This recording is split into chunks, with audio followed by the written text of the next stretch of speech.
చూడమ్మా 9th class first language Telugu 4th lesson రంగాచార్యలో ముఖాముఖికి సెక్షన్ 5 సెకండ్ పార్ట్ చూడండి అమ్మా.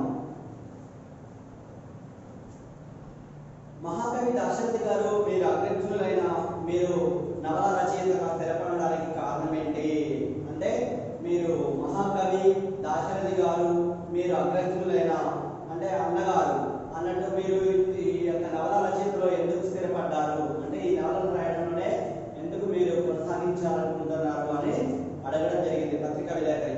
నేను తొలుత కవిత్వమే రాశాను అంటే ఫస్ట్ ఈయన కవిత్వాన్ని రాశాడు. ఉభయులు ఒకే ప్రక్రియలో ఉండడం మంచిది కాదని నేను రచనకు కోరుకున్నాను అంటే వాళ్ళ అన్నగారు కవిత రాస్తే ఈయన రచన రాసింది అనమాట. రచన కవిత్వం రాయడం రాసిందో వాళ్ళ రచనలు రాయడం జరిగింది. అంటే ఇద్దరు ఒకే ప్రక్రియలో ఉంటే బాగోదు, అందుకనే వేరువేరుగా రాయడం మొదలు పెట్టారనమాట. వరదన్న మా అన్నయ్య పద్య దాశరథి అని నన్ను గద్య దాశరథి అనే వారని మీకు తెలుసు అనుకుంటా. అంటే వాళ్ళ అన్నయ్యను పద్య దాశరథి, నేను గద్య దాశరథి. అంటే ఈయన గద్య భాగాన్ని రాశాడు, వాళ్ళ అన్నగారు పద్య భాగాన్ని రాయడం జరిగింది. పద్య భాగం అంటే ఏముంటాయమ్మా, పద్యాలు ఉంటాయి అన్నమాట. పద్యాలు ఎక్కువగా ఉంటాయి. గద్య భాగంలోనే స్టోరీస్ కథలు వచన రూపంలో ఉంటుందన్నమాట ఎక్కువగా. అప్పుడు పూర్వగా అంటే కొన్ని రోజులు బుక్స్ మారకపోవడం క్రితం గద్య భాగం పద్య భాగం ఉపవాచకం అనే 3 భాగాలు విభజించేవి.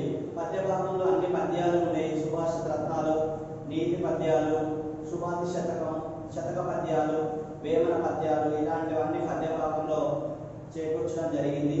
గద్య భాగంలోనూ స్టోరీస్ ఉండేవి. అంటే తుమ్మ చెట్టు అలాంటి పాటలు అంటే వ్యవసాయం నుంచి మాట్లాడే నాగరి ఇలాంటివి ఉండేవి అనమాట. ఉపవాచకం వచ్చేసరికి ఆత్మకథలు ఉండేవి అనమాట. ఝాన్సీ లక్ష్మీబాయి, పివి నరసింహారావు ఇలాంటి వాళ్ళ మహామహుల గురించి ఉపవాచకంలో చెప్పుకోవడం జరిగింది. వీళ్ళు ఏం చేశారంటే అప్పుడు పద్య భాగాన్ని వాళ్ళ అన్నయ్య గారు రాశారు, గద్య భాగాన్ని ఈయన రంగాచార్య గారు రాశారు అనమాట. నెక్స్ట్ 4th క్వశ్చన్ చూడండి అమ్మా. మీ నవలల గురించి వివరిస్తారా అంటే పత్రికా విలేకరి అడుగుతున్నాడు. మీ నవలలు ఏంటియో ఆ నవలల గురించి కొంచెం చెప్తారా అని అడుగుతున్నాడు. నేను ముందుగా చిల్లర దేవుళ్ళు రాయడం మొదలు పెట్టాను. ఈయన మొదటి నవల ఏంటి, చిల్లర దేవుళ్ళు. ఈయన మొదటి నవల చిల్లర దేవుళ్ళతో ఈయన ప్రస్థానం జరిగిందనమాట. చిల్లర దేవుళ్ళు చాలా ప్రభావాత్మకమైన నవల. అంటే ఇది చాలా ముఖ్యమైనది. అంటే ప్రభావాత్మకమైన ప్రభావం, ఎక్కువ ప్రభావాన్ని చూపించేది. అంటే సమాజం పైన ఎక్కువ ప్రభావాన్ని చూపిస్తుందని చెప్పవచ్చు అనమాట. ఒక కొత్త దృక్పథాన్ని ఏర్పాటు చేసింది, అది విజయవంతమైంది. అంటే ఒక కొత్త కోణాన్ని ఆవిష్కరించింది. ఈ నవల ద్వారా ఒక కొత్త కోణం అనేది ఆవిష్కరించడం జరిగింది. అంటే ఒక మార్పు అనేది రావడం జరిగింది. ఆ యొక్క నవల ఏం చేసింది, ప్రజల మనసులలోకి చొచ్చుకొని పోయింది. అంటే అది బాగా ఎక్కువ ప్రాచుర్యం పొందడం, అంటే దాంట్లో కథ ఎక్కువ అందరికి నచ్చడం, అది అందరికీ అంటే ఉపయోగపడే విధంగా ఉండడం, వాళ్ళ జీవిత సత్యాలను తెలుసుకునే విధంగా ఉండడం, వాళ్ళ జీవితాలను మార్పు తెచ్చేదిగా ఉండడం అన్న ఆ యొక్క రచన అనేది, అందువల్ల అదేంటి బాగా విజయవంతమైంది. అంటే సక్సెస్ అయిపోయింది అన్నమాట. ఇంకా జానపదం చాలా విశాలమైన విస్తృతమైన నవల. ఇంకో నవలను కూడా రాసింది. ఏంటిది, జానపదం. ఫస్ట్ చిల్లర దేవుళ్ళు, రెండోది జానపదం. ఈయన నవలలు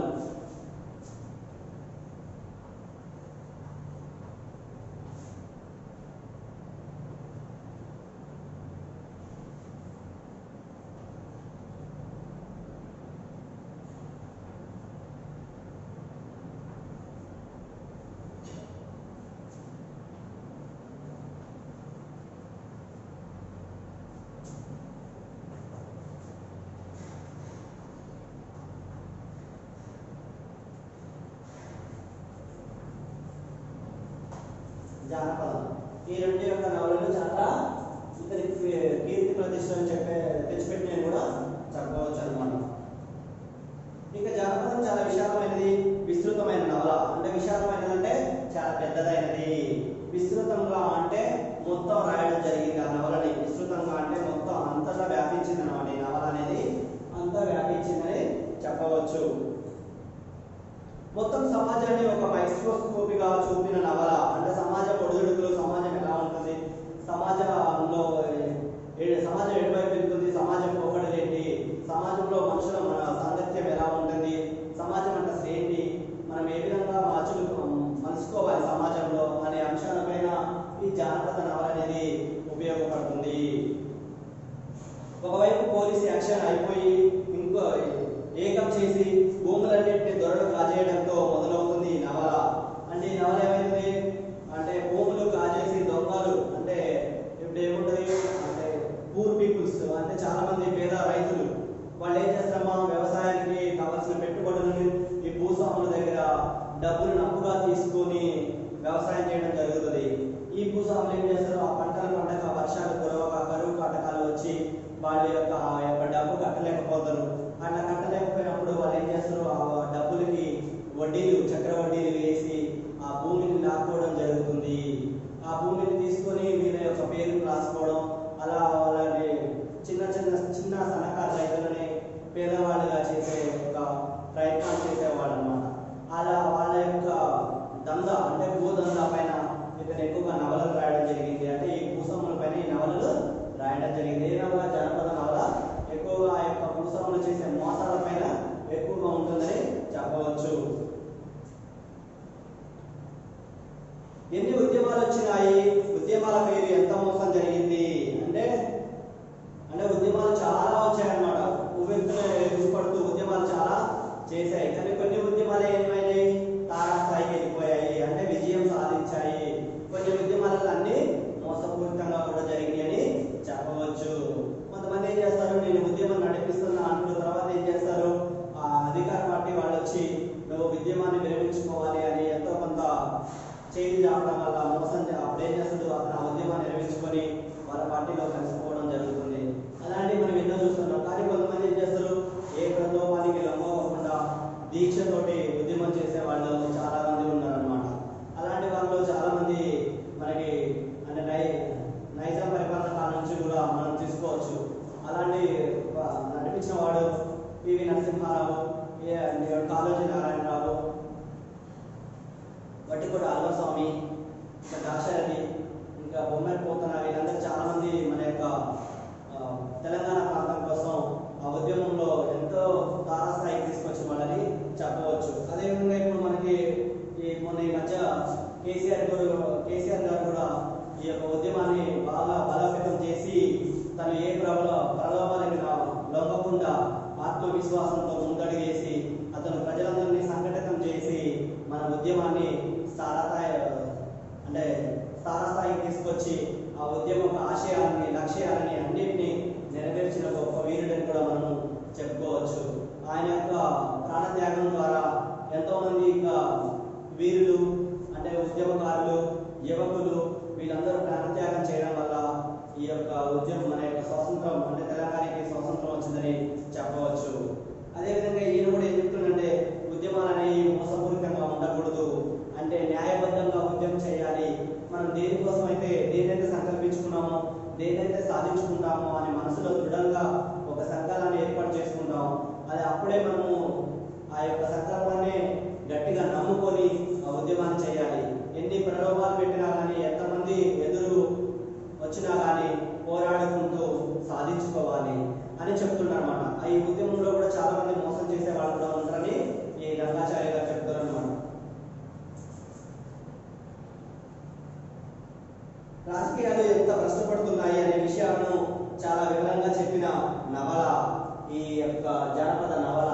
అంటే రాజకీయాలు ఎలా ఉన్నాయమ్మా అంటే ఊరికి ఒక పార్టీ, వాడకు ఒక పార్టీ అయిపోయింది. ఇప్పుడు ఈ రాజకీయ నాయకులు కూడా ఏం చేస్తారు, బాగా లంచాలు ఇలాంటి అంటే తప్పుడు మార్గంలో ప్రయాణించడం, అంటే ప్రజలకు సేవ చేసేది వదిలిపెట్టి వీళ్ళ యొక్క సంక్షోభం కోసం, వీళ్ళ లాభాక్ష కోసం వీళ్ళు ఏం చేస్తారు, ఆ పార్టీలు పెట్టుకొని ఆ యొక్క సొమ్ము చేసుకొని వాళ్ళు వాళ్ళ యొక్క తరతరాలుగా అనుభవించడానికి, వాళ్ళ తరతరాలు వాళ్ళే రాజకీయంలో రావడం కోసం ఇలాంటివన్నీ చేస్తూ ఉంటారు అనమాట. ఈ రాజకీయ నాయకులు మళ్ళీ ఏం చేస్తారు, ఒకళ్ళు ఎదుగుతారంటే వాళ్ళపై ఈర్ష్య పెంచుకోవడం, వాళ్ళని ఎదగనివ్వకుండా చేయడం, అలాంటి రాజకీయ బుద్ధులు అంటే పెంచుకొస్తున్నారు అనమాట. అలా తప్పని కూడా మనం చెప్పవచ్చు. రాజకీయం అనేది ఎలా ఉండాలి, ప్రజలకు సేవ చేస్తూ ప్రజల యొక్క పరిపాలన ఎలా ఉండాలి, స్వేచ్ఛ, సమానత్వం, సౌభ్రతత్వం అన్నీ కలగలిగి ఉండాలి. కానీ ఈ రాజకీయంలో ఎలాంటి ఏమీ తాగులేదు అని చెప్తున్నాడు అనమాట. అంటే ఈ ప్రజలకి మంచి ఒక పాలకుడు లేకోకుండా ఇష్టానుసారంగా పరిపాలన చేయడం, ప్రజలను ఇబ్బందులు పాలు చేయడం, అంటే వాళ్ళకి సరిపడ పథకాలు ఇవ్వకపోవడం కాక వాళ్ళని పట్టించుకోకుండా ఉండడం, ఇలాంటివన్నీ మోసాలు చేయడం, అంటే భూదందాలు ఇవన్నీ ఎక్కువగా అయిపోతున్నాయి అనమాట. ఇలాంటివన్నీ చెక్ పెట్టాలంటే కానీ మంచి పరిపాలకుడు రావాలి అని చెప్తున్నారు అనమాట. అంటే ఈ నవలలో ఈ రాజకీయం గురించి, ఈ భూదందాల గురించి కూడా రాయడం జరిగింది. ఏ నవలలో? జానపద నవలలో. ఒక తెలంగాణ కాదు, మొత్తం భారతదేశానికి చెందిన నవల అది. అంటే ఒక తెలంగాణ ప్రాంతం గురించే కాదు, యావత్ భారతదేశం మొత్తానికి ఉపయోగపడే నవల ఏది? ఈ యొక్క జానపద నవల. ఈ నవల ద్వారా సమాజంలో చైతన్యం తీసుకురావడం, దేశంలో జరుగుతున్న ఒడిదుడుకులని అరికట్టడం, కష్ట నష్టాలను తెలియజేయడం, అంటే ప్రభుత్వాలు ఎలా పనిచేస్తున్నాయి, రాజకీయ నాయకులు ఏ విధంగా ఉన్నారు, వాళ్ళ యొక్క పనితీరు ఏంటి, వాళ్ళు చేయవలసిన కార్యక్రమాలు ఏంటి, వాళ్ళు చేయకూడని పనులు ఏంటి అనేది ఈ నవల చదివి మనం తెలుసుకోవచ్చు. చరిత్రలోనే నిజం చెప్పడమే నా నవల ఉద్దేశం.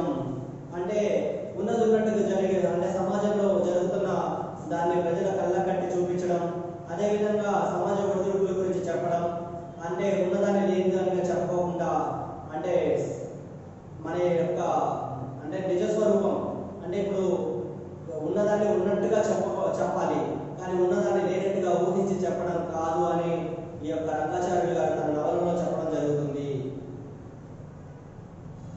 సత్యాన్ని చెప్పడం జరిగింది చెప్పడం తప్పు వాక్యాలు చేయడం కాదు. అంటే జరిగిన విషయాలనే చెప్పాలి.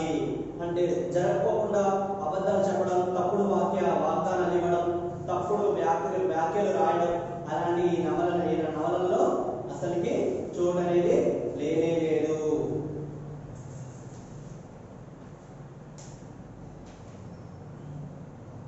నెక్స్ట్ అమ్మ 5th చూడండి. మోదుగు పూలు, మాయాజాలతారు, జానపదం వంటి ప్రసిద్ధమైన నవలలు రాసిన చిల్లర దేవుడు రంగాచార్యులు గానే పాఠకులకు మిమ్మల్ని గుర్తుపెట్టుకోవడానికి కారణం ఏంటి? అంటే ఏం రాశారమ్మా నవలలు? మోదుగు పూలు,